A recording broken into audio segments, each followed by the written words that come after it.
One of our favorite sponsors is back with us, Sunset Lake CBD. Yeah. If you're looking for CBD that actually does what CBD is supposed to do, look no further than our friends over at Sunset Lake. Let me break it down. Break it down, Mel. They're sustainably farmed, meaning they avoid pesticides and use sustainable farming practices to preserve the land for future generations. 1. 2, farm to table. They ship the CBD products straight from their door in Vermont directly to your door wherever you're at. Oh, that's cool. And third party tested. They test everything with a third party to ensure quality, dosage, and safety. You got to go over and check out sunsetlakecbd.com. They have so many products. Break it down for them, Apple. Well, they've got some new stuff going on. Like they always had pre-rolls, but now they got really cool packaging for it. And you can get CBD pre-roll flights of all their flavors. You can get the heavy hitter flight that also throws in some of their Keef blunts. They have a new CBD recovery body lotion. I'm excited about that. Mm-hmm. And what was the other? The other one with arnica. The extra strength muscle rub, 3,000 milligram with 5% lidocaine. So look, Oh, yeah, if you're lidocaine. sore, this is the stuff you want to rub on your body to make those aches and pains go away. They even have CBD infused coffee, so you can have coffee without the little jitter that you get from caffeine, and you have it in the morning and you start your day off right. Your body feels lubricated. You're going to sleep good. Yeah, and also they have, if you kind of forget to reorder, they've got subscriptions. And they're giving the No Simple Road family 20% off. 20% off. Put with in the promo code NSR20 when you're checking out at sunsetlakecbd.com. You're going to get 20% off your entire order. NSR20. And don't forget those cute little gummy bears. That's right. sunsetlakecbd.com. One of our favorite sponsors is back.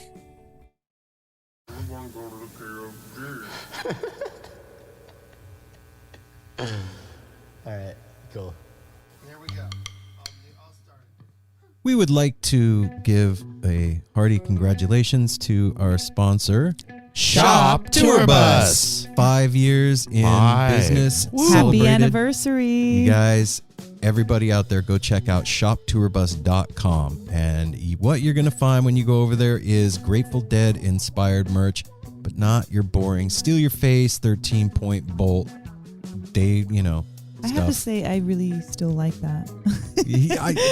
But you've seen it all 1,000 You times. have, and they are very innovative the way that they create these shirts with the themes and the songs and the lyrics. And you should order yourself a t-shirt, a hoodie, because the weather's getting a little bit colder. Stickers for your water bottle. Yeah. Something. Hook yourself up. And you know what? They're hooking up the No Simple Road family with free shipping when you put in the Free promo code shipping. No Simple Road, and that order is going to come to you in a one-of-a-kind box with a Grateful Dead lyric on the inside, a bunch of extras, and some of you are going to get a Miracle Grateful Dead bootleg with your order. So go check out shoptourbus.com online or at shoptourbus on Instagram and hook yourself up. This episode of No Simple Road is sponsored by BetterHelp.com. BetterHelp. Yeah, you know what? You don't have to think about therapy as like some crazy thing that you have to do because you're messed up. You can think about therapy like, routine maintenance. Yeah, like when you go to the dentist, for your dental cleaning. You don't go all the time, but when you go, your teeth feel really clean. They let you know if you have any problems. They take care of it. Same thing with your mental health. Or organizing your closet. Like all that shit gets all piled up in there. Every once in a while, you clean it out. You back on the road and off you go. That's right. Or cleaning up your computer, like defragmenting it. You don't do it every day, but if you don't, it's going to get messy and confused. Yeah. I don't want to get messy or confused. And, going to therapy doesn't mean that something's wrong with you. It means that you're investing in your health and your mental health, and you're keeping your mind healthy. So BetterHelp is customized online therapy that offers video, phone, and even live chat sessions with your therapist, so you don't even have to see anybody on camera if you don't want to. It's way more affordable than in-person therapy, and you can start talking with a therapist in under 48 hours. Mel, you said it took you, 24 hours to get a hold of somebody? Like I did it at the beginning of the day, and in the evening I had been matched up, so I just read the profile of the person that they matched me up with, and you either accept it or decline it. Yeah, that's cool. And think about it. We invest in all kinds of other stuff. Why not invest in your mental health? This is important. Yeah, that's an important one. Yeah. And I'm actually glad to be offering this to the people that listen to the show. I'm trying it. I can't wait till I get my first session so I can talk about it. And let you guys me know too. how. So, and check it out, you guys. If you want to try it too, you're going to get 10% off your first month at betterhelp.com/No Simple Road. That's BETTERHELP.com/No Simple Road. Go check it out and get your your 10% off. Check it out. You want some weed? Yeah. I love some weed. Go to Hillsborough or Forest Grove and go to Define Premium Cannabis. Okay. Define Premium Cannabis. Yeah, you should go there and check it out because you know what? They're part of the No Simple Road family and they're going to give you 10% off. And your first time in, they're going to give you a free t-shirt when you tell them that you listen to the show. What? So all I have to do is go into Define at Forest Grove. Don't ask for pre-rolls because You're not going to get a discount on pre-rolls. And I'm going to say, hey, I listen to No Simple Road. And they're going to be like, you know what? You're getting 10% off. And here's a t-shirt. yeah, this is your first time in. Here's a free t-shirt. And if you come to the Hillsborough location, I'm there Monday through Friday and everything. And I love when people come in and say they're listeners to No Simple Road. I will come out and I will start crying, first of all, because I'm so flattered that you're a listener. And he comes out of the back dressed exactly like a rainbow. And at the end of the rainbow is the perfect cannabis product for you.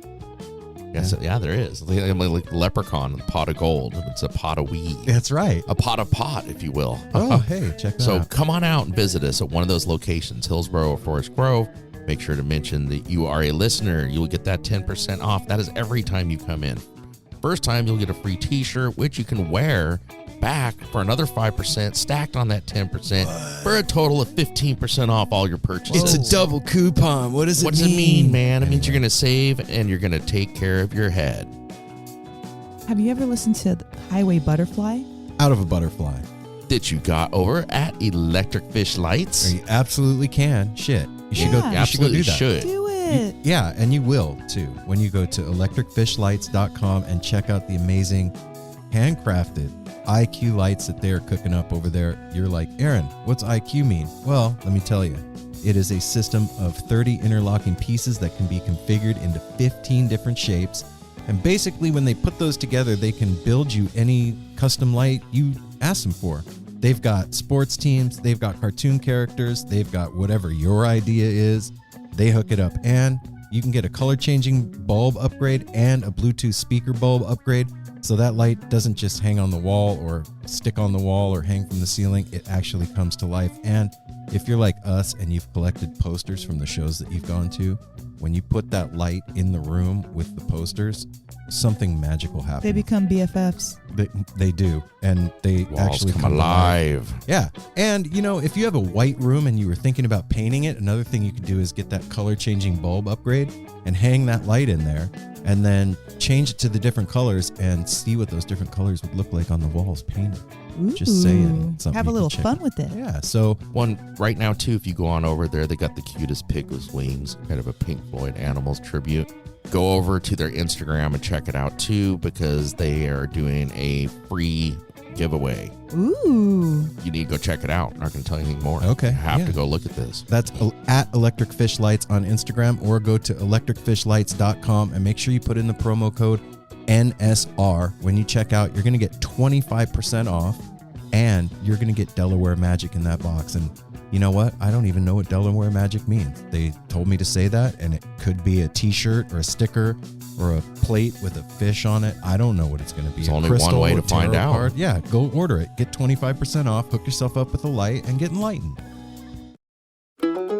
Hey everyone, Chris Pandolfi from the infamous String Dusters here to let you know that my podcast, Inside the Musician's Brain, is back on the airwaves for Season 4, which means it's time once again to get deep with influential musicians from all across the musical landscape to really understand and translate the lessons of success, failure, inspiration, and hard work that are behind the music and the artists that we love. My guests this season include Rachel Price from Lake Street Dives, Sam Bush, Chris Wood, Chris Funk from The Decemberists, Lindsay Liu, MC Taylor from His Golden Messenger, and more. Check us out, and thanks for listening.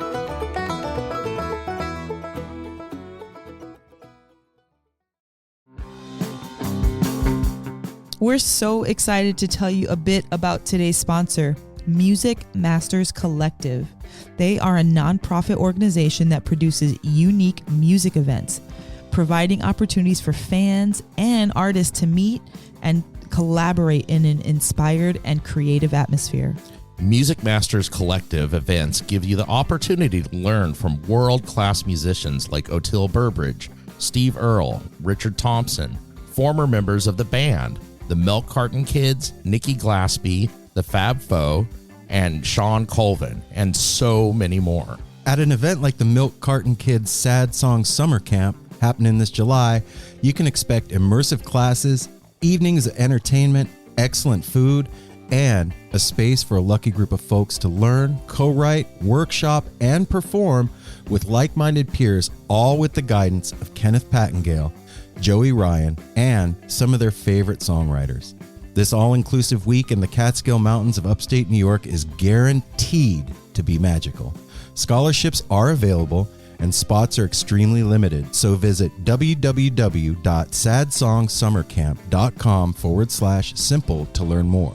That's www.sadsongssummercamp.com/simple. Check it out.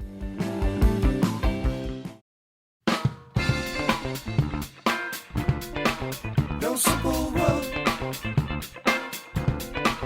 No simple road. No simple road.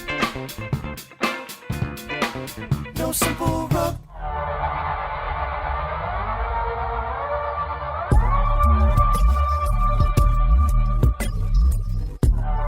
Hey everybody, welcome back to another scintillating episode of No Simple Road. This is Aaron. This is Mel. And this is Scintillating Apple. You know, it's funny. When I was a kid, my mom was a trapeze artist at Circus. They flew on the trapeze there from like 64 until 88 or 89. That's a long run. Yeah. And when they would like announce the people in the act, they would be like the handsome Jimmy, the catcher, and Yes. then the captivating Candace, and it was always scintillating Maureen, and that's always stuck in my head. Scintillating. My mom was captivating though, so just saying. Wow. Yeah, I say, your Captivating mom was Candace. captivating. She's pretty cool, man. But you know what else is cool? What else? Gary Waldman, our guest this week. Oh, Gary Waldman is totally cool. So for those of you that don't know, the tribute to Neal Casal came out yesterday, November the 12th. Right on. It's called Highway Butterfly, and it is a tribute to the life and music of the gifted singer, songwriter, musician, and friend of many, featuring 41 of Neal Casal's songs performed by a galaxy of rock and roots music luminaries. And This There is like really is a this is galaxy. this is like everybody, anybody in all scenes. and this it's is amazing. it's also a who's who of alumni of No Simple Road. We've talked to a lot of these people, man. Like these are just a few: Aaron Lee Tasjan, Beachwood Sparks, Gospel Beach, Marcus King, Erik Krasno, Billy Strings, Circles Around the Sun, Hiscold and Messenger, Mapache, Phil and the Terrapin Family Band. Let's see, Susan Tedeschi and Derek Trucks, Jimmy Herring, Shooter Jennings, Kenny Roby, Bob Weir, Jay Lane and Dave Schools, Jay Mascis, Warren Haynes. I mean, there's a list of names on here that's pretty fucking incredible. And to have 41 of your own original tunes played by that group of people speaks to the life of Neal and the mark that he left on not just the people, but music. You know? Yeah, it's a pretty incredible catalog, number one, and a pretty unique undertaking that is such a beautiful way of bringing all those talented people together. Yeah, we started hearing like singles from it during the pandemic, and I remember the Billy Strings and Circles Around the Sun, All the Luck in the World came out, and I had that on heavy rotation on our morning playlist. That song is awesome. So if you want to check this out, it's available in digital formats and 5 LP and 3 CD box sets from the Neal Casal Music Foundation and the Royal Potato Family. So if you just search out Highway Butterfly, you can go get those and hook yourself up, or you can. and then the box set is amazing. You can also pair that with the awesome. They had a hoodie that came out with it. There is an awesome coffee table book of Neal Casal's photography. I mean, this was put together with with like such love and Intention, care. yeah. And so many people that wanted to be involved in this. It's just amazing. It's a trip to me. Like, I first became aware of Neal because of CRB. Yeah. And fell in love with his playing and just his energy through them. And I don't know, man. When you look up to somebody like that and then you then you meet them, a lot of times your idea of who they are is dashed. When you meet the person, match. like, it doesn't match. But this, when we finally sat down and talked to Neal, it definitely matched. And I understand why all these musicians did what they did, because just in a brief hour and a half meeting with him, he left a mark on my life. And that's real and tangible. And I can only imagine for the people that were friends with him what that connection was like if, for me, in an hour and a half, it made that kind of mark. Yeah. You know what I'm saying? Absolutely. So, yeah, all you that are fans of Neal's music or CRB or Circles Around the Sun or all the other amazing projects that Neal was a part of, go check out Highway Butterfly. And this interview with Gary Waldman is a perfect explanation of how this all came about, what went into it, how they chose the songs, all of it. And his relationship with Neal. Yeah, it's great. Sweet story. And I know you guys are going to dig it, and we're going to get you to it here in just a second.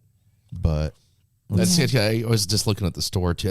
Over at the Neal Casal Foundation too. They added Christmas ornament. Really? You can get. You can also make a donation, like when you buy something that goes towards the Neal Casal Foundation, which is amazing. Yeah, if you haven't gone over there, go check out the website. Like Apple said, there's all kinds of merch over there, and it goes to a really good cause. So Right on. yeah. So should we do the business? Yeah, absolutely. Let's let him get to the interview. All right. Follow No Simple Road on all the social media platforms at No Simple Road. And at nosimpleroad.com. Yeah, you can go there and sign up for the newsletter. You can Check out that merch. Yeah, dope merch. Hoodies. Yeah. What else? Hoodies, T-shirts, coffee. Fanny coffee packs. cups, and fanny packs. And they have those cool camping ones too that I really love. The metal coffee Yeah. cups. Yeah, those are dope. And you know what? You can also go to patreon.com/No Simple Road. Now listen, everything in the world that we live in today that we like to do costs money. You want to go to a concert? Costs money most of the time. You want to go see a movie? Costs money. Podcasts are no different. It costs money to put out a podcast, and we need your help, man. Go to patreon.com/No Simple Road, and you too can become a Chan donator and pledge as little as $1 a month and hook up the No Simple Road crew so that we can keep doing this and bringing you good guests like Gary Waldman and Highway Butterfly. And that $1 a month means a lot too. I've done it. It's like, what's $1 gonna do? Like, a lot. Myself, I've thought that. Like, what does $1 matter? Well, if everybody gave $1, it would matter a lot. I'll tell you what. Yeah. If just the people that heard this episode Gave $1 a month, we would be able to do this full time starting right now. and we'd be able to speak so many names. Oh my God, we'd the be there. train, we'd have to start adding on cars to the train to hold everybody. Yeah. Yeah. And I forgot to tell you guys, when you go to nosimpleroad.com, when you scroll down just a little bit, there's a calendar of events there. If you want to come hang out with the No Simple Road crew at a show and boogie down with us, well, that's where we're going to be. You can go check that out. Also, you can call 971-808-1524. That is the No Simple 971-808-1524. Simple Road. Tepid line. And I want to say it is Aaron's birthday month, and I would love for everybody listening that knows the conductor, that knows Aaron as the host, wish him a happy birthday. Wish him a happy birthday on the Tepid line. That would be so would be pretty awesome. dope. Say, maybe shout out your favorite episode, maybe something cool that he said, just a simple plain happy birthday, Aaron. And it's his 50th. So I am inviting and asking as the mama bear of NSR to bless Aaron with happy birthdays and birthday wishes and messages. Yeah. So if you want to do that, call 971-808-1524. That number again is 971-808-1524. Also, we are asking you to do us a solid and go on Apple Podcasts. Yeah. and leave us a 5-star review and then type in a little message. Say, hey, you know what? No Simple Road rides with me to work every day and they're awesome. Or whatever your trip is with No Simple Road. That is how other people can find out about the show. But the most important thing you can do, tell a friend. Yeah, tell somebody. Tell a family member. Tell somebody. That's a big because deal then when you they'll tell tell a friend. somebody. I told a friend at work, and he came back and gave me the sweetest feedback, and I appreciated that. He gave it to me in real time. So tell somebody, because they'll really appreciate the episode or the recommendation. And then the mycelial network of No Simple Road slowly grows, and cell by cell we take over the planet. No. We can all have fun together. Wow. And more people will find out about the show. I was getting pumped, dude. Yeah. I was about to kick the table. Like, Don't know what do that. happened The computer there. will fall over. All right, we're going to get you to the conversation with Gary Waldman. Yes, we are. So you can learn all about Highway Butterfly and hear about what a beautiful soul Neal Casal is and was. And remember to stick around after the conversation for your outro hangout with the three of us. Yeah. So we love you guys, and we're going to get you to the interview. Without further ado, the No Simple Road crew gives you Gary Waldman. Yeah, man. Welcome. I'm Aaron.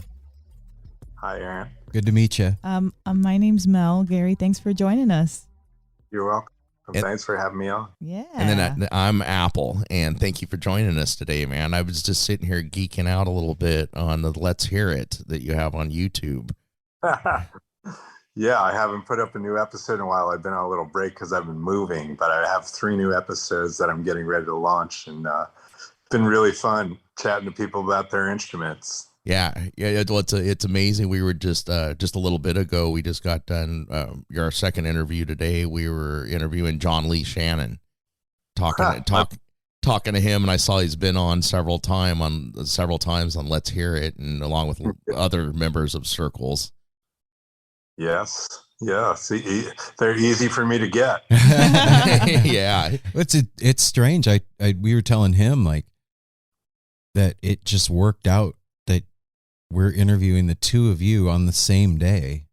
Like that's Neal's hand just reaching out and moving stuff around.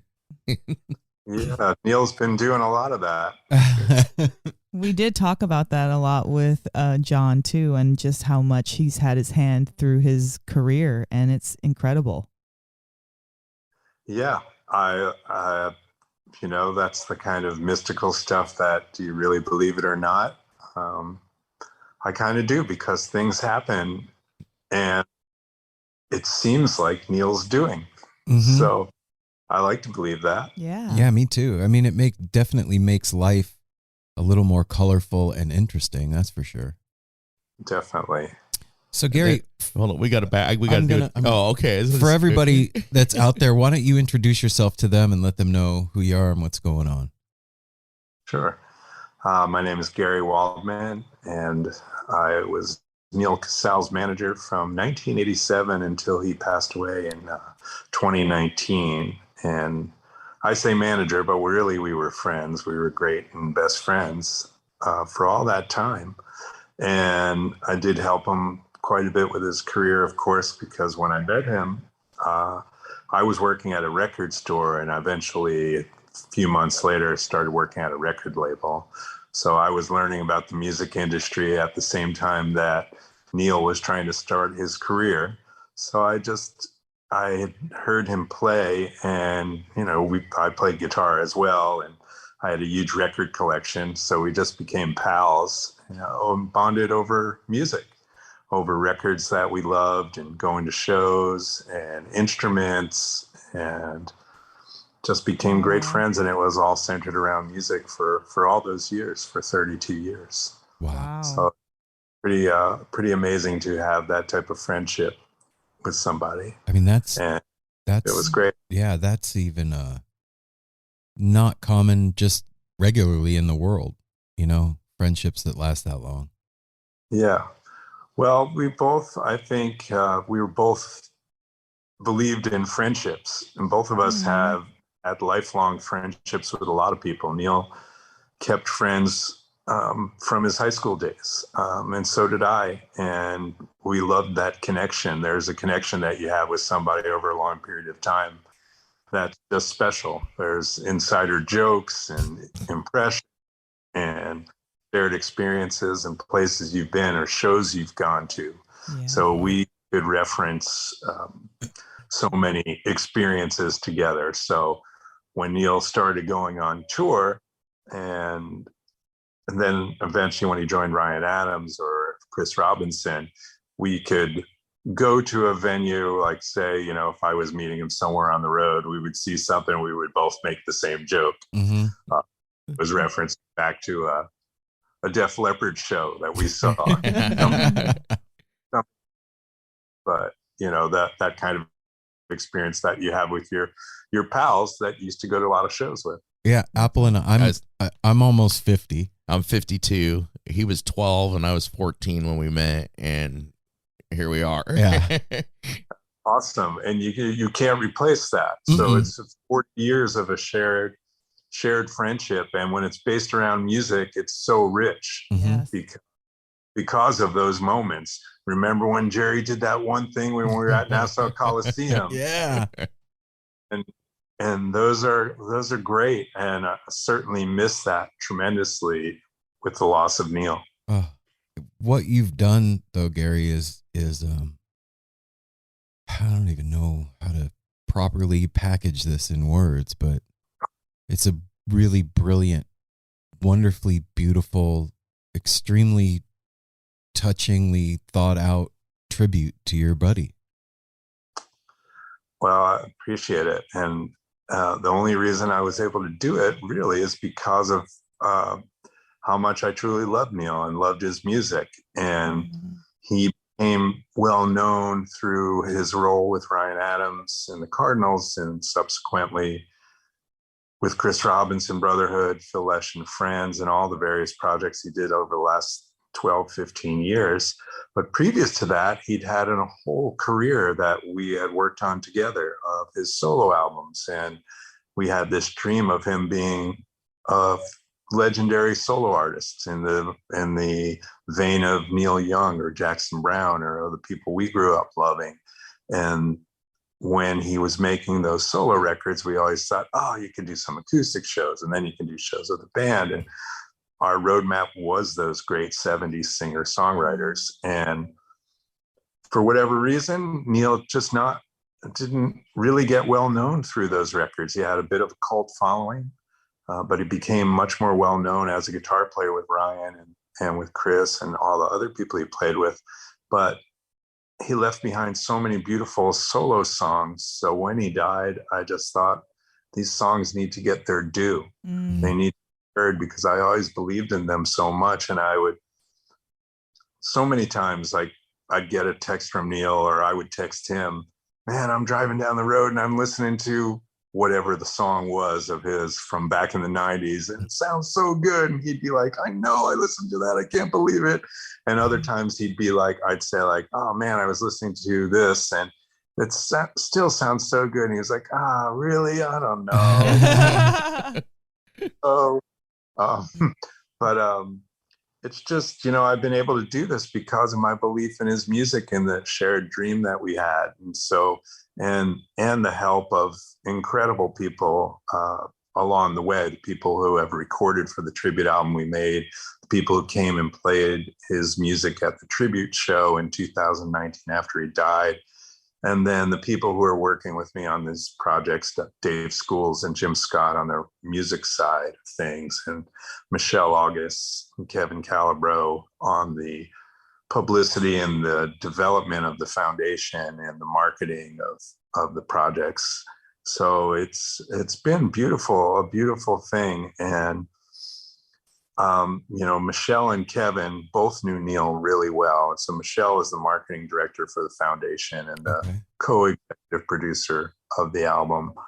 And we all knew Neal for so long that I think we have fairly good instincts as to what he would think would be cool. Yeah. I think he would feel pretty good about all of this. There's probably some stuff he would be like, we should, and then, but we don't have to get his opinion anymore. So we just move forward with what we think is the right thing. And it's been just amazing. And to have Dave as our kind of overseeing Buddha, if you will. And Jim Scott, who literally worked on recording Neal's music for 28 years and knew Neal's style in the studio so well. It's just, we have an amazing team to be able to do all of this. So it's just been it's been amazing. You brought up something, and it fits for us too. Like, I became really aware of Neal at the beginning of the CRB run, and quickly became a huge fan, and didn't really dig into his solo stuff until late, like maybe a year before he passed. And he was really prolific in his writing, and it was extremely, now listening to it now, it's extremely personal and very deeply rooted stuff that was coming like straight from his soul out. And like you said, it never really took off. It had a cult following, and I wonder what your opinion is, being his friend and then also loving the music. Like, what do you think the reason for that is, that it never caught?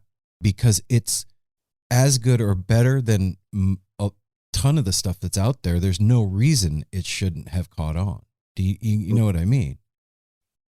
Yeah, I don't know. I think that when we first recorded some of his early demos in 1991, I sent that tape to a publisher at Warner Chappell Music named Jim Cardillo.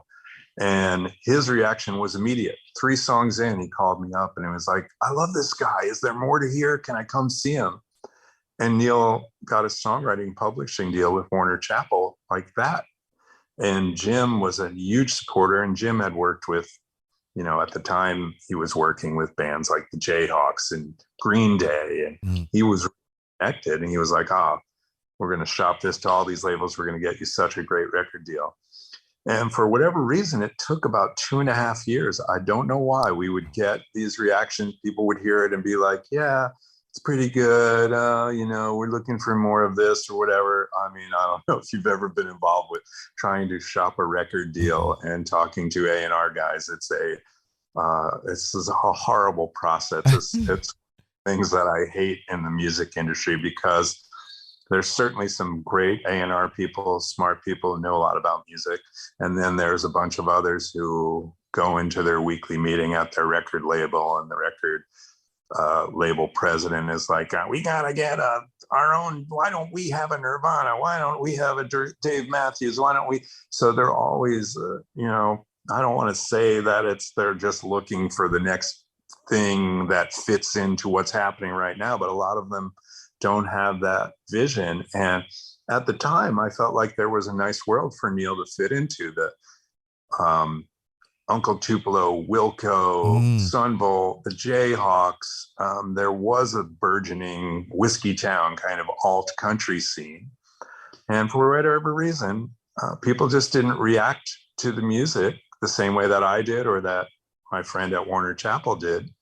We had such a hard time getting people's attention.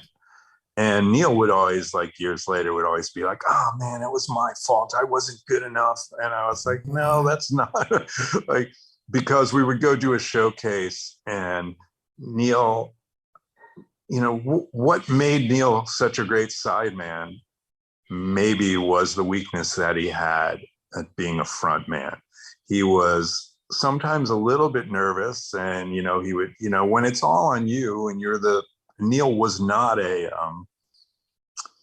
I don't know how you describe it. Some solo artists have to have a lot of confidence, and a lot of artists are a mix of massive confidence with insecurity, which is what makes them deep. And right. Neal had the insecurity, and he had confidence, but he didn't have that super confidence. And that couple-year period where we were trying to get a record deal, and we thought, okay, this is going to happen, and it didn't happen. I think that beat him down a little bit. Yeah. Then we finally got a record deal, made the dream record he wanted to make, And then the record label folded basically a month after it came out. The classic music industry tale, which happened to a lot of people.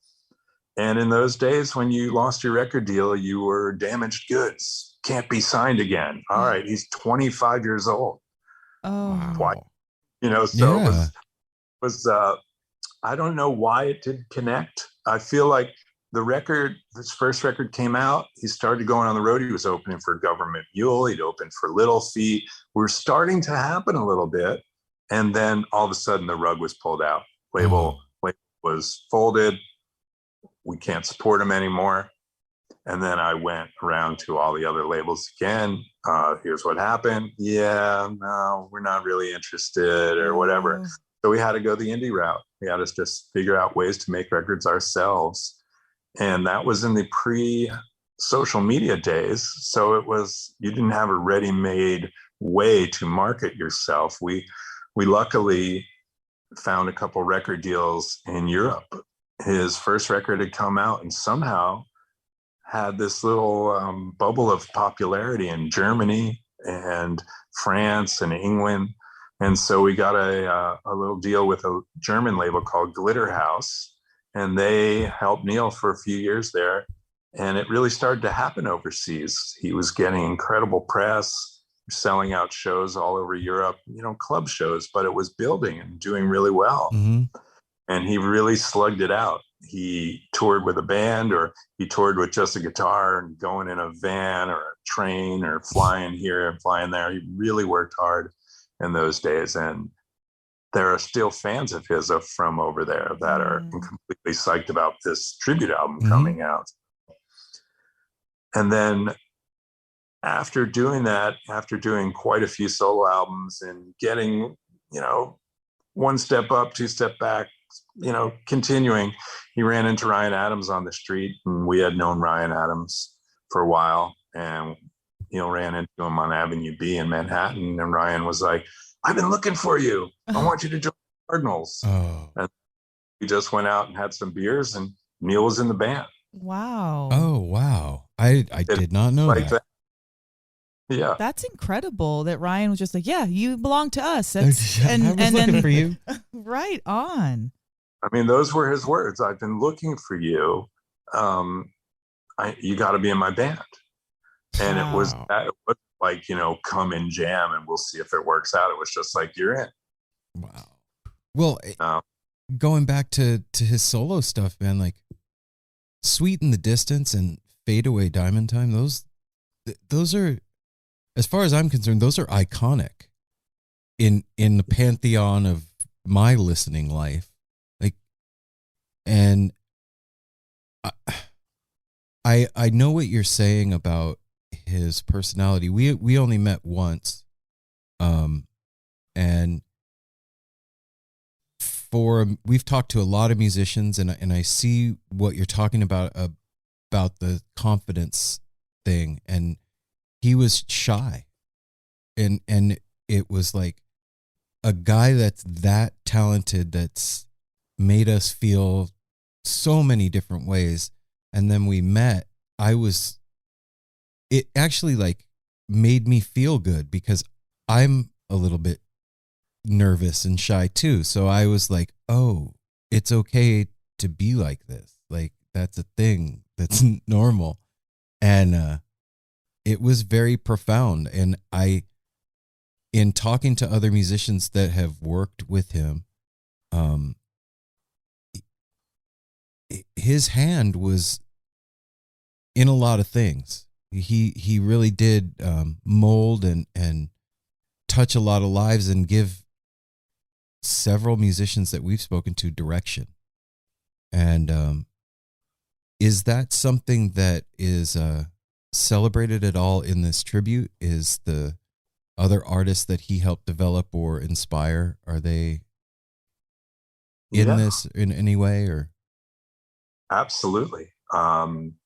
The album starts off with a song by Aaron Lee Tasjan, and we subsequently discovered that Aaron had been a fan of Neal's records and had seen Neal play 10 years ago at a little jam in New York City.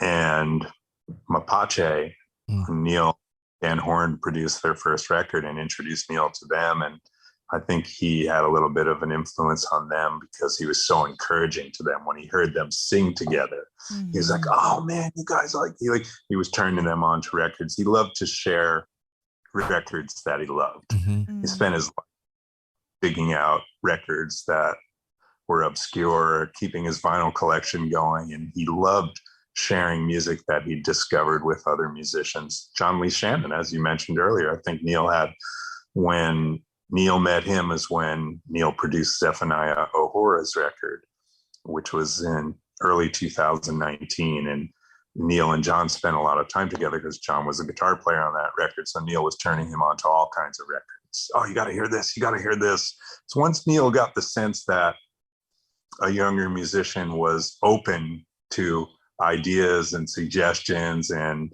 was also a fan of music, Neal would just barrage, "Here you go." And then you get a text with a MP3 or a link, or dig out this record, find this record. And so I think you hear the thread of that throughout the tribute album, because there's so many people that he played with, worked with in their bands or on their records. So certainly that thing is in there. And when he did join Ryan Adams, Neal was such an outstanding sideman, right? Because he had been a singer-songwriter, he knew what Ryan was going through. He knew what Chris was going through. When he's played with people, he was happy to be supportive. "I'll sing a great harmony here. I'll play a perfect guitar part here. I'll never step on you." Wow. Sensitive to that. He knew how to be in a band because he grew up listening to the Stones, and what he loved was that interweaving of guitars. He loved that when you heard Keith and Mick Taylor era was his favorite. So when he heard Keith and Mick Taylor, they were meshed together, and he loved that. He was never like, "I got to be solo guy." He loved the intertwining of parts, and he was a great sideman because he would listen to what Ryan was playing and play supportively, and then sing a beautiful harmony. And same with Chris. Mm-hmm.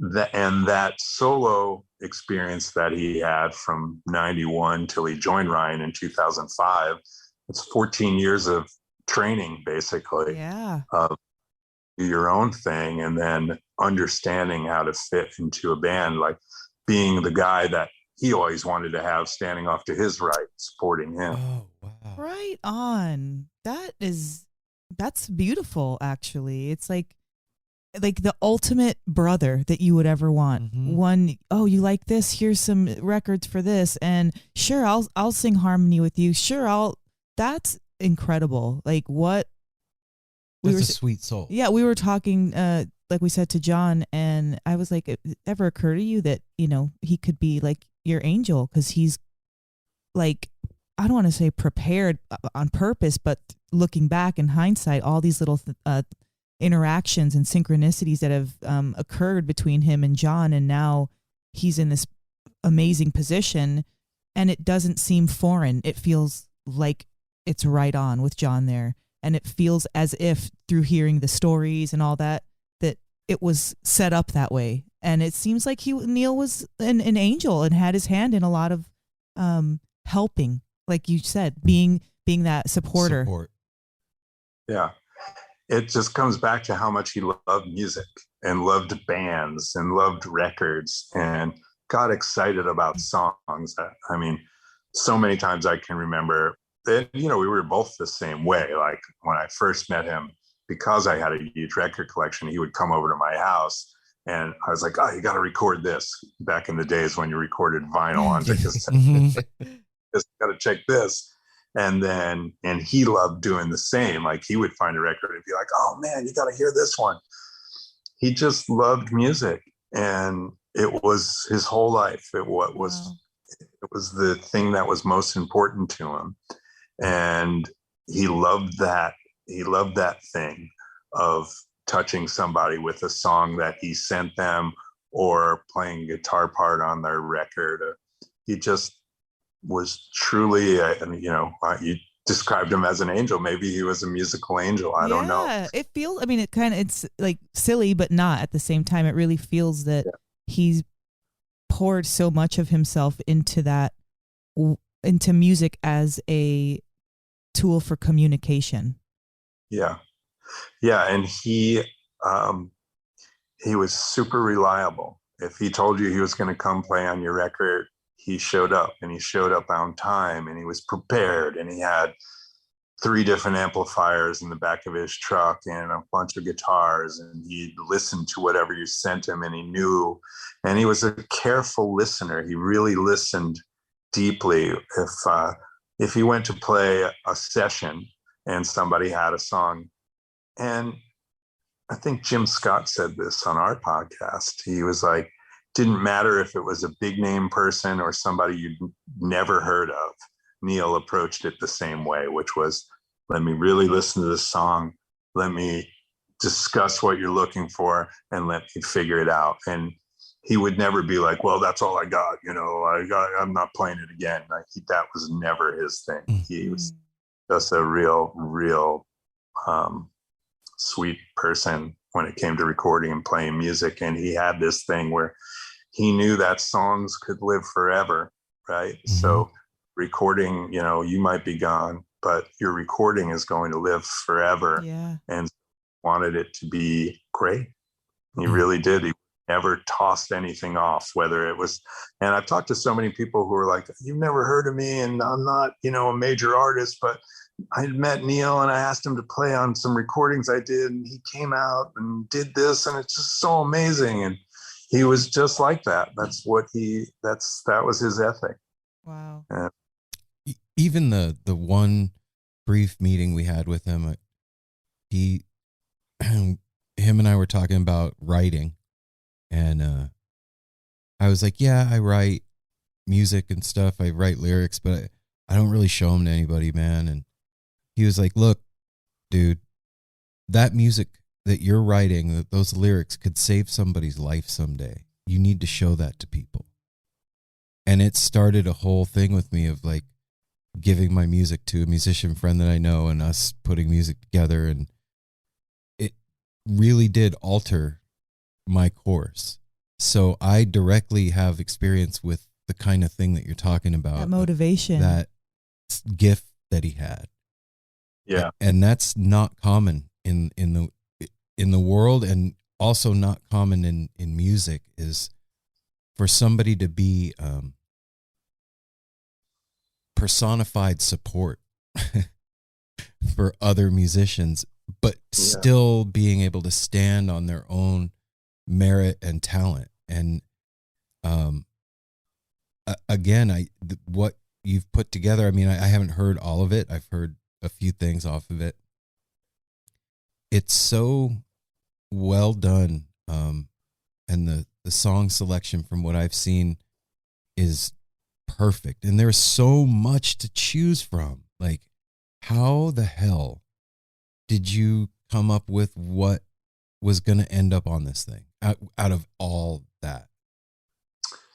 Yeah, well, Jim Scott, as I mentioned, Jim Scott and Dave Schools were the co-producers, and I guess I would be the third, because a lot of the ideas, right, I started them. And the thing that's amazing, we were talking about doing a podcast where we do a minute on each song, because each song has its story. You start with Aaron Lee Tasjan. Dave Schools knew him, knew he loved Neal. Got to be on this album. Yep, I want to do Traveling After Dark. Boom, done. Jaime Wyatt, track 2, was just, we knew that Neal had played on her album a couple months before he died. She's close with Shooter. I know Shooter. John Grayboff knows Shooter. Shooter, you want to do a song? Yeah, I want to do maybe California. Boom. Beachwood Sparks, of course, that was easy. Fruit Bats, Neal played on their record, so Erik was, of course, in. Billy Strings had become a fan of Neal. I remember a couple years before he died, Neal texted me and he's like, do you know this guy Billy Strings? And I was like, yeah, I know who he is. I've seen he's a really amazing guitar player. And Neal was like, somehow he's a fan of my guitar playing. because you're a great guitar player, Neal. Neal was always, just so modest. And so they met up and they just hit it off. And so Neal had a nice little friendship with him. And then Dori Freeman is the song after Billy Strings on the album.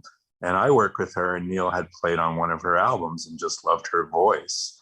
And so there were just all these connections. A song after her is His Golden Messenger.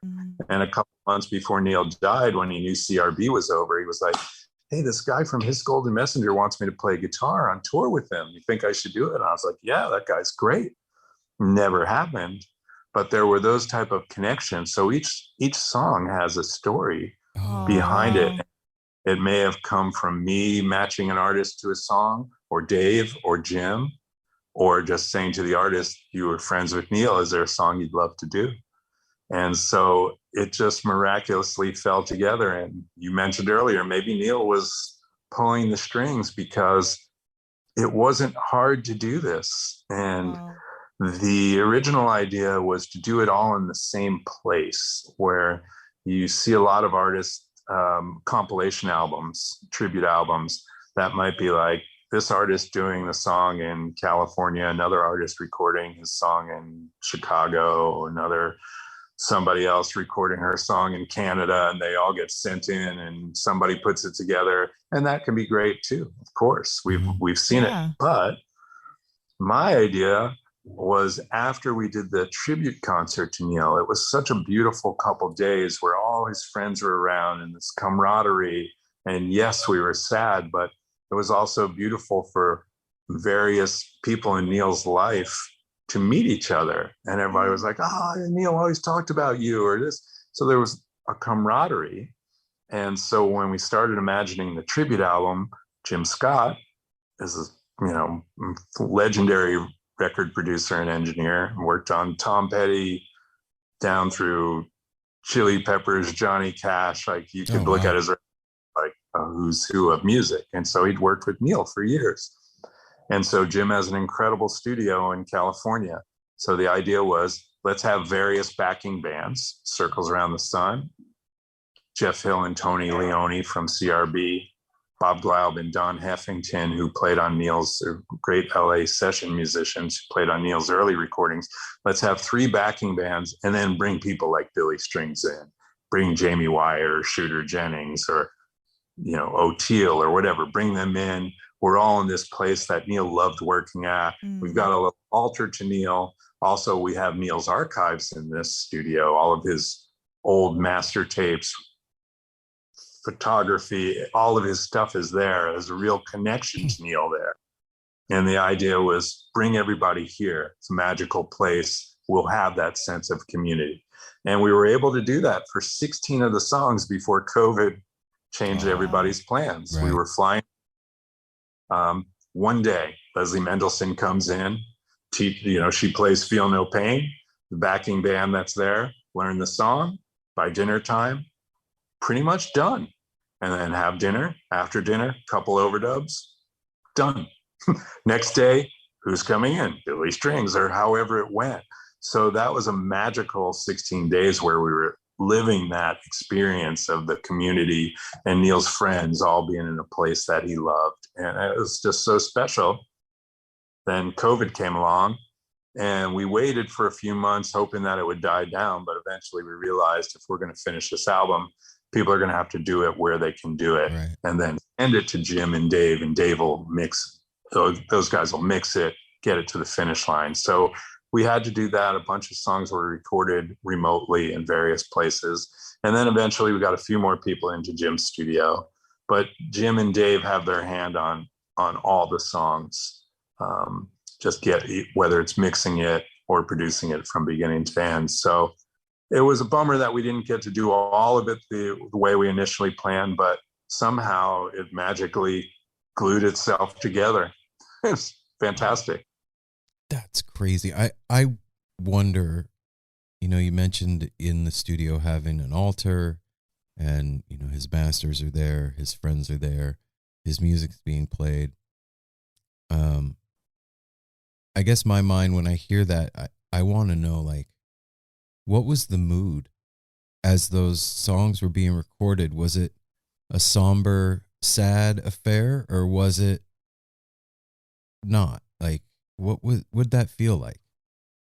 I would not describe it as somber at all. I would describe it as fun Aw. and more celebration.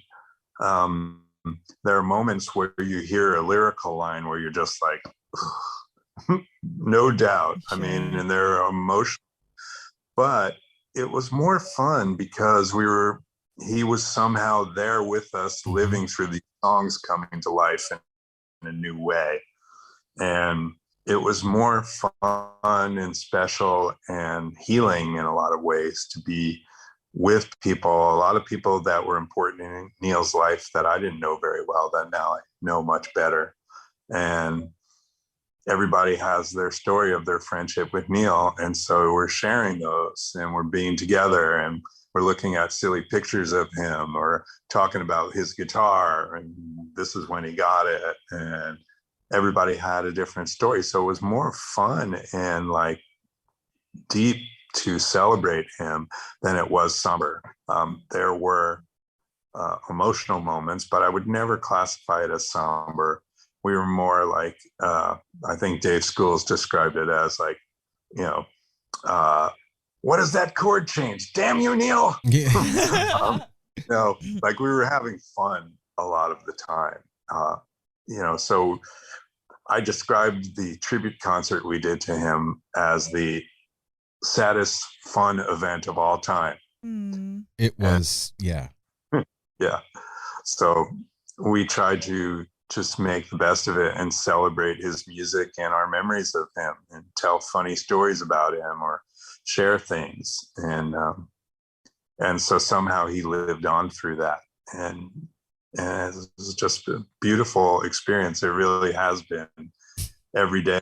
And a lot of the songs that are on the record, I heard when they were half done, when he was writing them. Yeah. Oh, dude, from 1991, you think this is any good? And so I'll have that memory in my mind. And then all of a sudden I hear somebody singing it, and that's powerful and emotional. But somber, no, more fun, because Neal was a hilarious person. He was a modest person, but he was very, very funny. A whole really great sense of humor. He had an incredible ability to impersonate people. So he really liked doing English star accent, Jagger accent. So he would shift into that a lot of the time. So it's mainly really fun memories. So, Wow. That's a undertaking. Like, that's a life's work, what you've done. You took his life work and somehow managed to get all these people together that loved him and admired him and worked with him. And it takes time. Like you said, you did this, 16 days and then had to change because of COVID.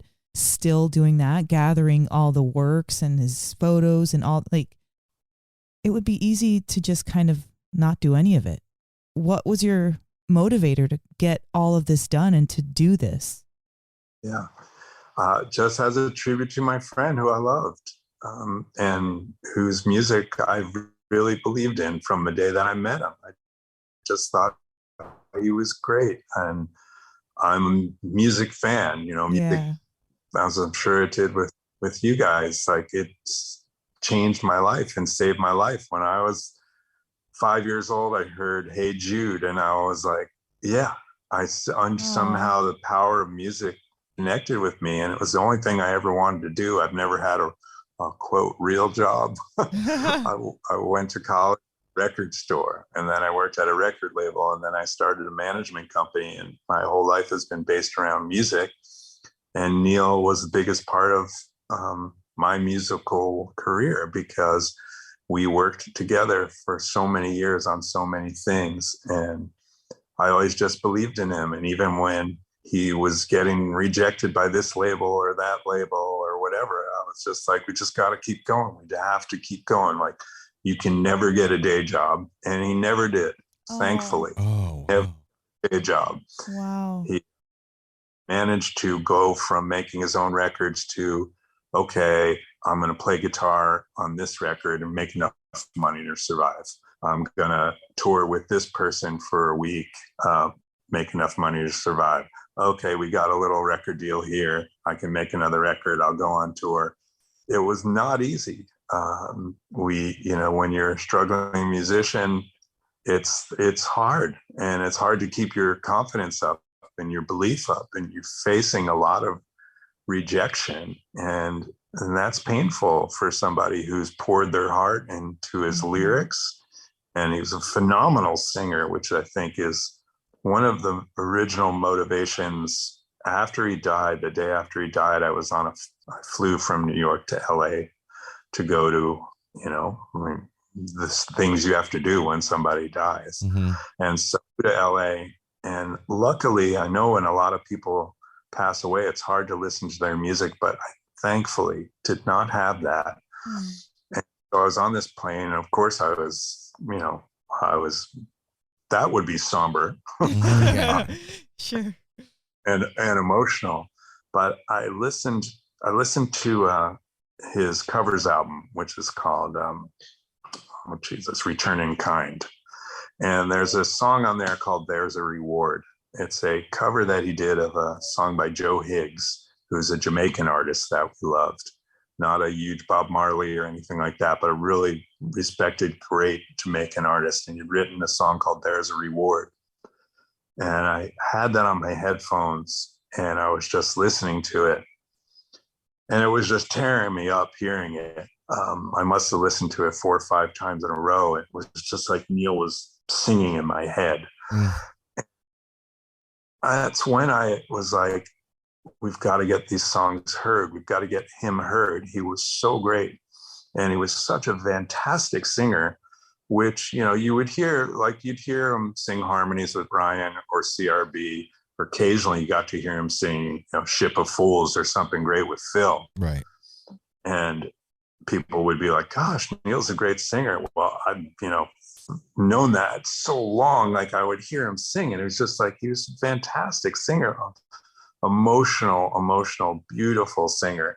And so that was just a lot of the motivation was like, I need people to hear how great he was.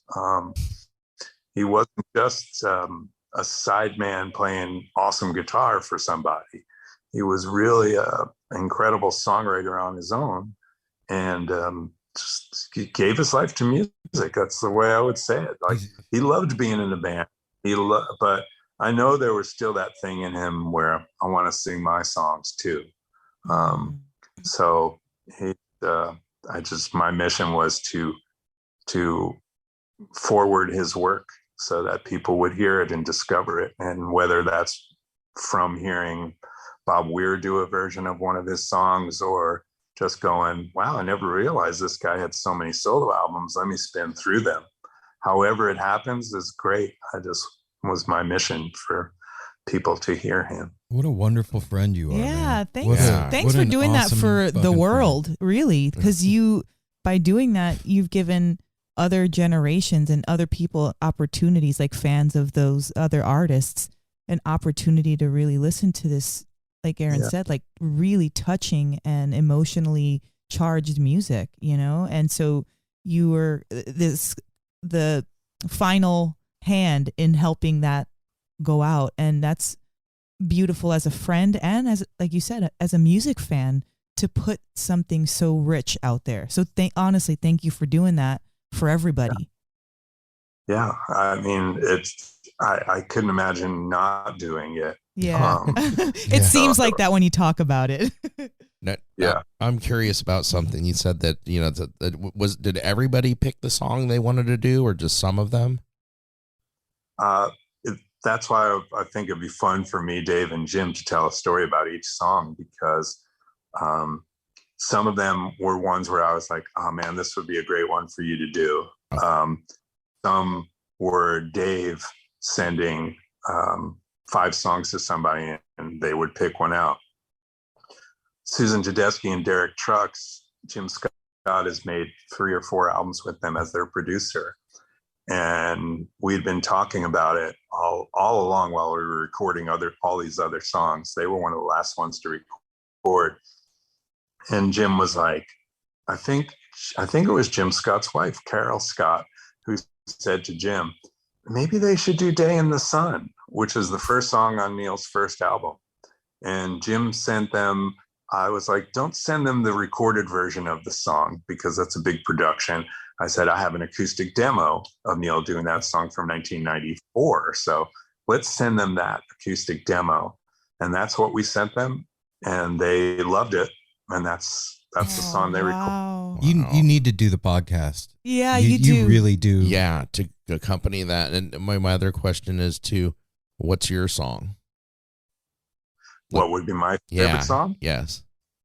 Hard to choose, but probably the song that I've listened to most of Neal over the last 30 years would be maybe California, which is the second on his first album.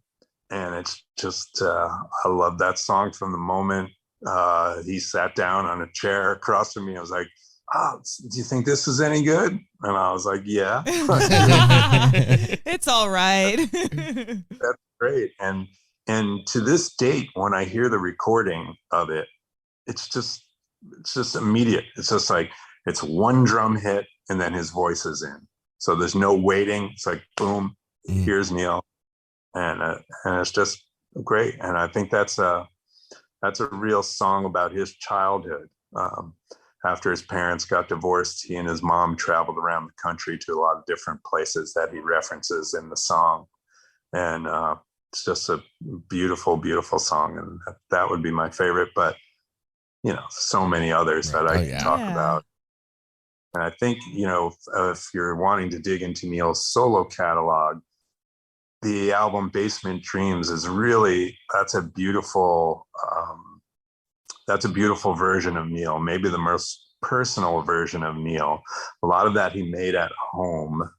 He'd gotten a tape recorder, 8-track 1-inch tape recorder, and he'd really learned he was really a good recording engineer because he had great ears, and he just learned enough to do it, and he would make these home recordings that were so good. And then he would bring in various people to play other parts on it.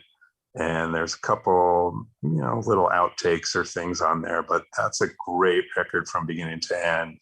And when it came out, one of the most exciting things that happened in his solo career was that Mojo magazine named that album Americana Album of the Year and gave it a big, huge review and 5 stars.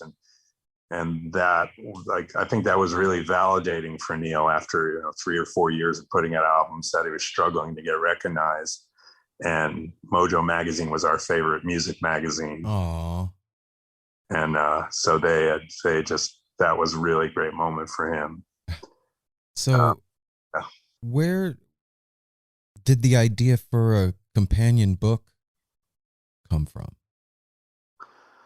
Well, he'd just taken so many incredible photographs, and luckily he kept everything very organized. So at his house, there's a filing cabinet full of files. Bryan Adams and the Cardinals, 1990, or 2006, whatever it is.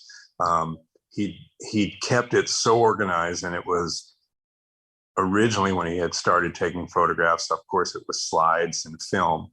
And then later in the, 2009-10 area, he's got a digital camera, and he kept everything very well organized, luckily. And he said, Neal left a very long letter, 23-page letter, when he died. And he talked about, there's all these photos, and if somebody wanted to tackle putting out a book, that would be great. But if not, that's cool too, basically. Oh. Yeah. And so he'd mentioned a few of his close photographer friends. And I just thought to myself, well, Jay Blakesberg is the man for this job, because Jay is a go-getter, and he's organized, and he's self-published many photo books as well. And so immediately when Jay is just like, well, send me everything. I'm going to archive it. I'm going to get it all organized and get it up here. And he was just phenomenal. And his daughter, Ricky, really took the ball and ran with it as the editor. She went through mountains and mountains of thousands of photographs and narrowed them down to what could be in the photography book. And the two of them, which I also think I love that it was a father-daughter project to get that book done. Yeah. And I think Neal would love it. And we have certainly enough photographs for volume 2, volume 3. And Wow. he left a lot of fantastic photos, and it's a great side of his. If you're a fan of Neal or just discovering Neal, get the photography book, because it's an insight to his eye, to what he saw from all these years across the road and being on tour and seeing different countries and places, because the bus would pull into town. Some guys like to go to a gym and work out. Some guys like to go shopping. Some people like to just hang out and wait for sound check. Neal would grab his camera and walk around the town. So he got so many incredible pictures from everywhere. Wow. And he had a really interesting eye as a photographer, kind of fly on the wall type of photography. He might see somebody over in the corner, like restringing their guitar, and just without them even knowing, he would take a beautiful picture. And he did that in subways. Somebody's over there holding their little puppy. Neal gets a beautiful photo. He just had a great eye and loved photography. And I think it was a real, I don't know, what is the word, just a companion thing to his music. Surfing as well would be the third element of who Neal really was. Photography, surfing, and music. And those were the things that were most important to him, and that's where he felt best. And so be able to do the photography book was great. And we will do another one as well. And we have an incredible archive of unheard Neal music, demos, live things, all kinds of things. So eventually we'll start putting that out little by little. And yeah, so we're gonna hopefully keep this going as long as people want to hear it, we'll do it. That's cool, man. Right on. And we're almost at the finish line. Like it's well, today's October 9th. It comes out Comes out on November 12th. Okay. And I just can't wait for people to hear it. It's 3 hours and 17 minutes long, so it's hard to grasp the enormity of it. 41 songs from a guy that most people have never heard of. What was special about this guy? Well, you can hear it in the songs. The songs were special, and his friendships with these artists. There's so much love in it, and that's the beautiful thing. And it reminds me of why I love music. You know, it was never about how many likes we had on a picture or a post, or like, it was just about you're driving around in a car with your friends, listening to a record that makes you happy, makes you psyched, makes you sad, makes you feel something. And I think that's in here. I think there's a huge spirit of Neal in this music. And that's what we loved. We used to, when we first became friends, we would make mixtapes and get in the car and just drive around our favorite places in Northwest New Jersey and have this beautiful background while we were listening to our favorite records and dream about him making his own records and what it could be. And this life that we imagined,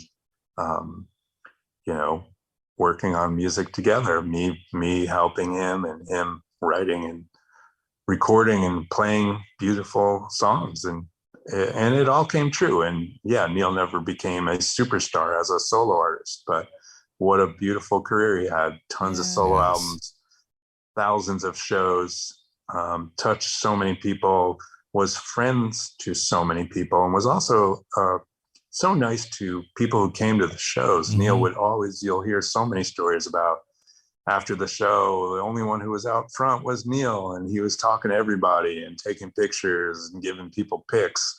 He loved that. He loved meeting people, and he would stay in contact with people. It's really astounding.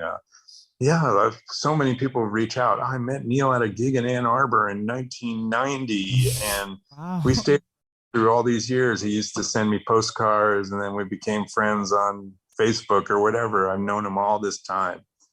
and that's the way he was. He left so many little marks on people, and sweet things, nice things. Did Neal? Haven't really come across anybody who was like, oh man, that guy was a Pain in jerk. the ass, yeah. Yeah. I wonder if Neal ever pushed you to do your own solo stuff. Did you ever want to get into music more than just, helping others? Well, I did record an album.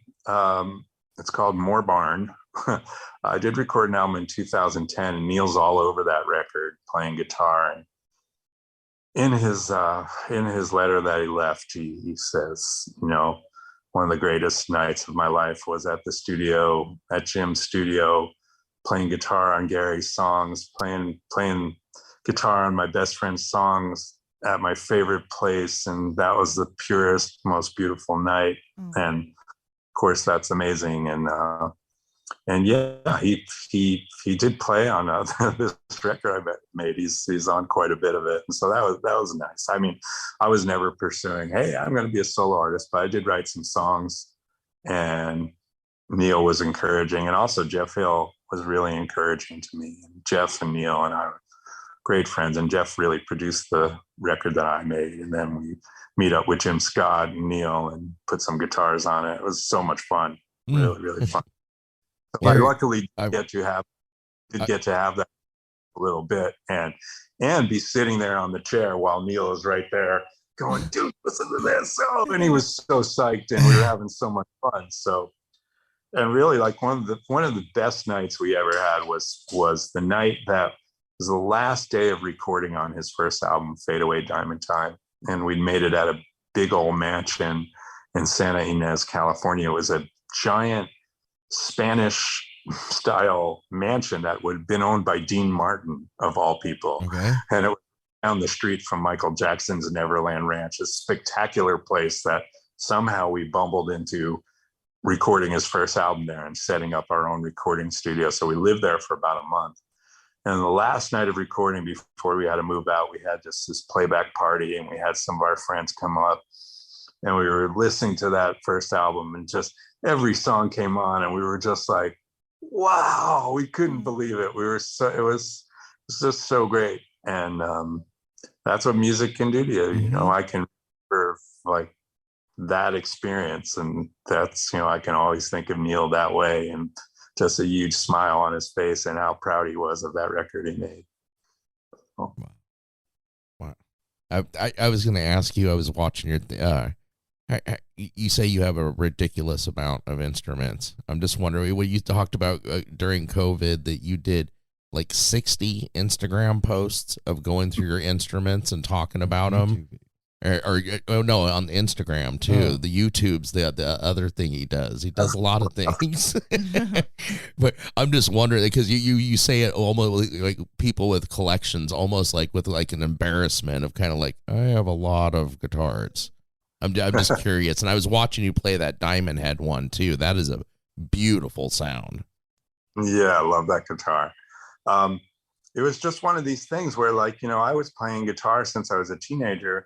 But then when I got into working at record labels and helping other people, I just didn't play all that much for a long time. I would pick up a guitar and noodle a little bit.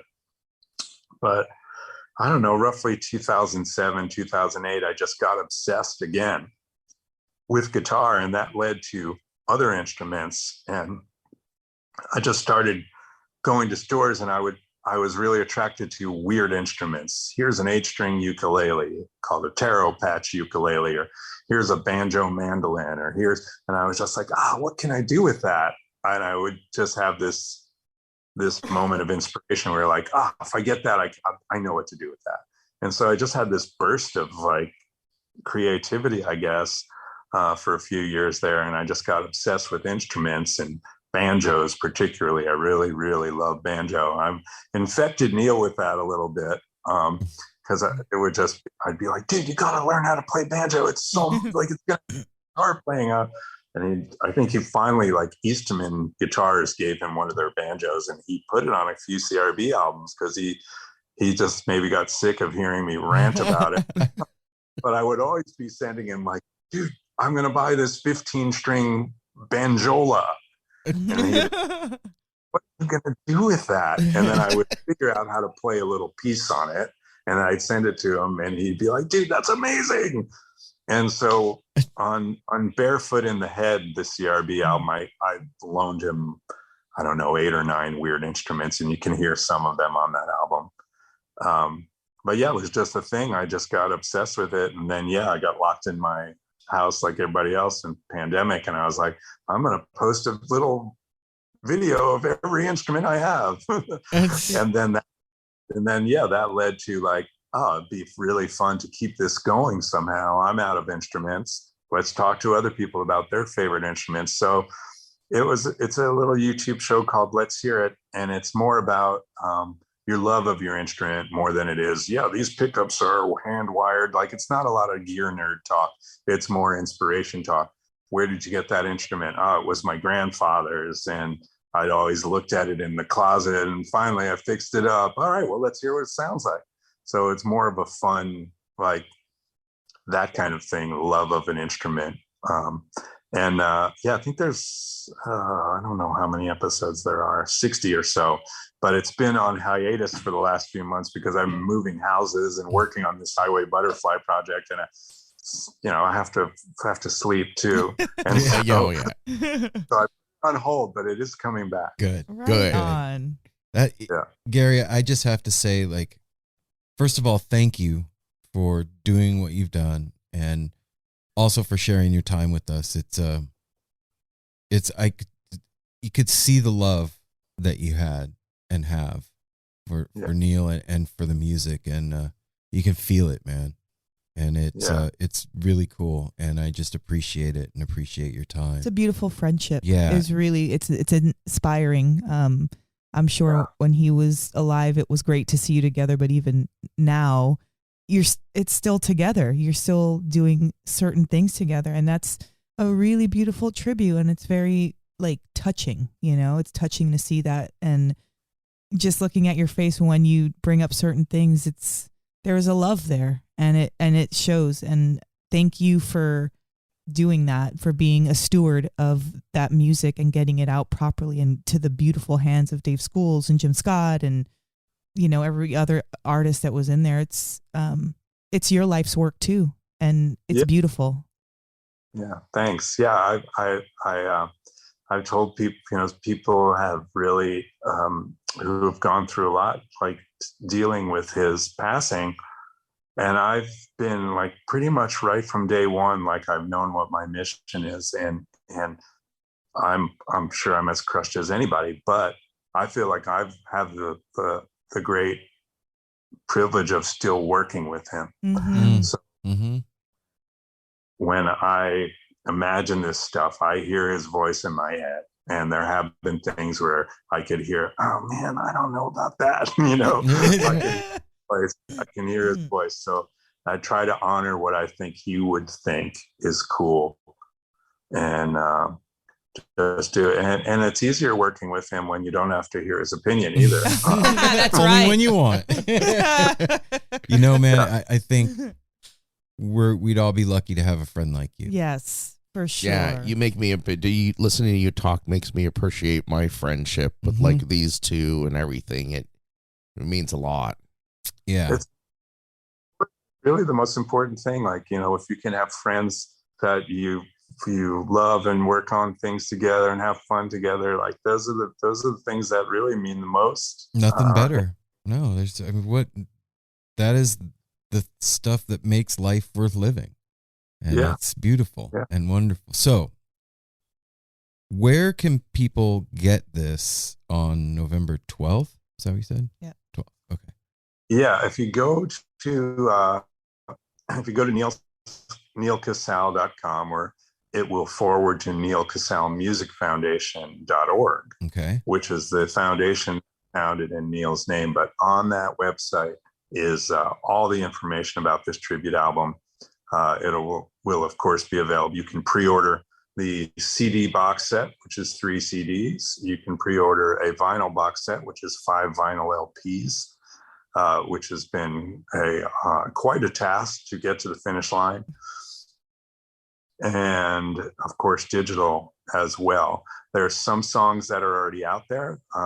If you take a look, there's Billy String's Circles Around the Sun song called All the Luck in the World. Yeah, if you go to Neal Casal's YouTube videos for some of the songs we've already released from this tribute album.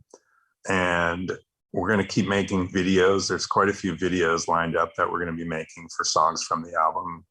And we're just hoping to keep, trying to get the word out about it for the next year or so, because it's a 41 song, 3 hour and 17 minute project. A lot of songs that we could, a year from now say, okay, this is the new single. So many ones on there. And so yeah, if you look it up, you'll find it. And the Neal Casal Music Foundation is a foundation that we formed to help other musicians. So one of the things that Neal mentioned in his letter is that he wants other musicians to understand how difficult the lifestyle can be. Neal was never addicted to drugs or alcohol, but there are things that people go through, behaviors that can be just as addictive. And so what we've been able to do is raise some money to support organizations that have the ability to help people. So Music Cares, so the Grammy Foundation's musician health wing, and they've an incredible organization. They've raised $60-70 million and help out musicians directly. So, for example, I work with an artist named Citizen Cope. Mm-hmm. His bass player had a minor a few years back, no health insurance, and Music Care stepped right in. Like, we reached out to them, they stepped right in. We're paying his bills for the next 3 months. We're getting him medical care. Wow. Amazing. And not just health, they have all kinds of mental health initiatives where they can help people who are struggling.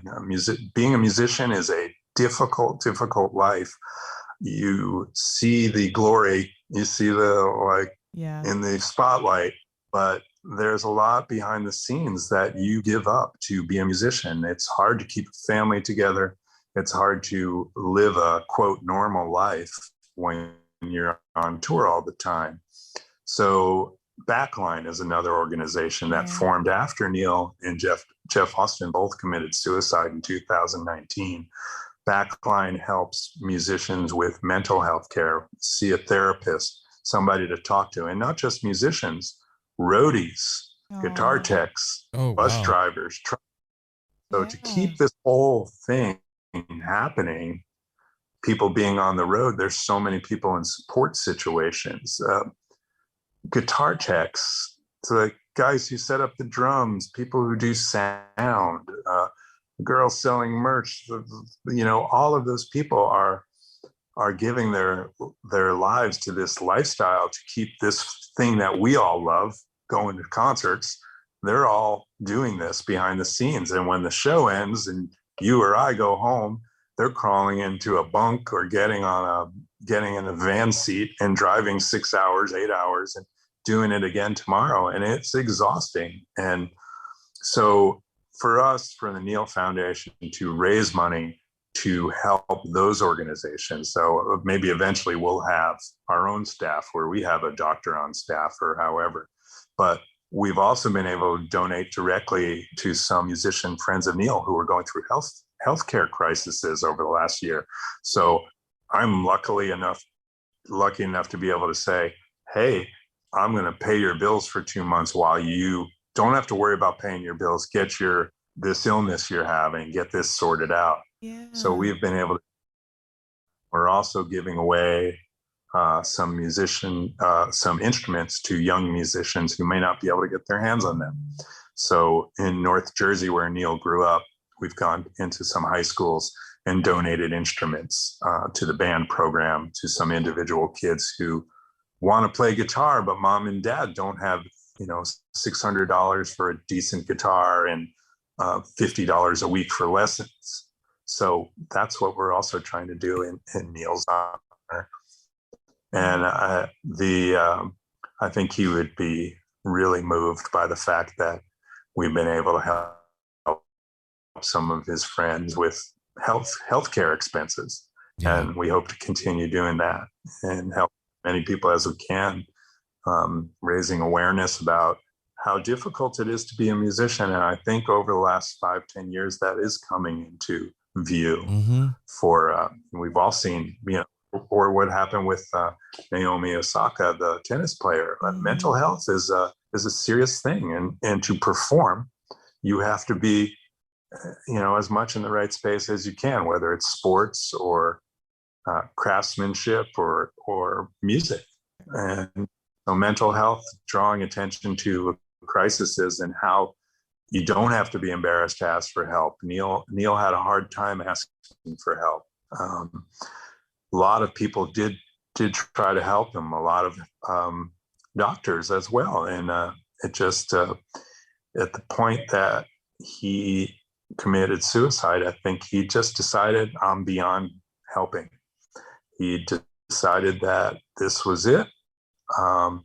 But he wants other people to know that take care of yourself and do the right things and make your life right, and take care of yourself so that you can have a creative career, and that you don't go down the road where it takes you out. I hate to say it that way, but no, that's it. Yeah. What a legacy. Wow. Life to music. Yeah. It's really, really beautiful, Gary. And it's What is a city without its music? The legacy of the New York Philharmonic is incredible. Nearly 2 centuries of history. That's a lot of music and a lot of stories. I was sitting on stage for the very first time thinking, I can't quite believe this is happening. Join me, Jamie Bernstein, as we explore the history of the New York Philharmonic. It's the NY Phil story made in New York, a podcast about a city, its people, and their orchestra. Listen wherever you get podcasts. deeply personal too. So just thanks, man. Yeah. Yeah.